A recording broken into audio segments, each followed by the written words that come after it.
kinakain ko nung ako ay na-diagnose ng hyperthyroidism. Again lang po, paalala ko lang po sa iba, ay ito po ay sinabi lang din ng doktor ko. And sa case ko po, merong pinagbabawal na pagkain which is matataas sa iodine content po. So ano nga ba yung mga kinakain ko kadalasan? So number 1 na dyan, unahin na natin yung pampalasa. Kasi lalo na dito sa Pilipinas, ang daming natin pampalasa, diba? Meron tayong umami seasoning, meron pa tayong salt, meron tayong patis. Ang dami nating ginagawang pampalasa. So, ang ginagawa ko lang pong pampalasa, rock salt.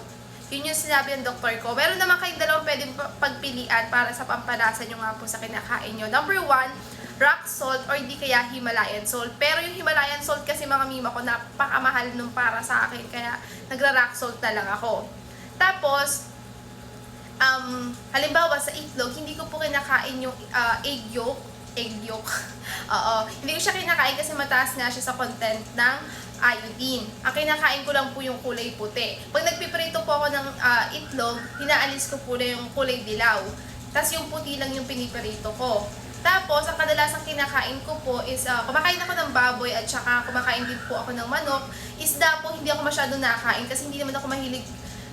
Ano ba yun? Hindi ako masyadong mahilig sa mga isdang dagat before pa. Ang alam ko lang po, tilapia at saka bangus. Tapos ang mamahal pa nila kaya mas baboy tsaka manok kadalasan yung nakakain ko. Tapos yung manok at baboy na yun, ginagawa ko lang siyang sahog sa mga ulam ko. So, ano nga ba kadalasan kong inuulam?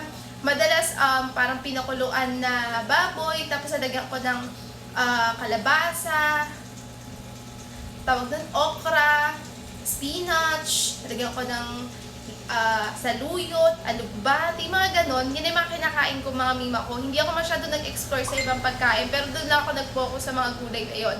Kalabasa, okra, spinach, saluyot, tsaka alugbati. Yan yung madalas kong kinakain. Tapos malunggay, pero kasi super mahal din ng malunggay mima ko. Tapos, isa pa lagi kong sinasabi lagi sa mga video ko, na hindi na rin po ako nakain ng biskwit.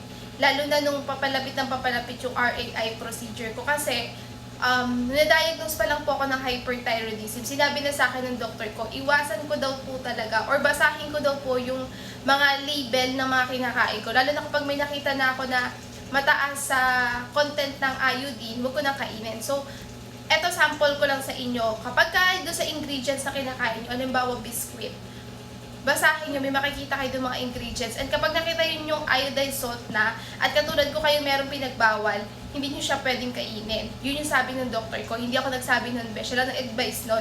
Tsaka lagi niya ako pinapagalitan pagka mataas yung result ng laboratory ko. So, yun yung iniiwasan ko mga mima ko.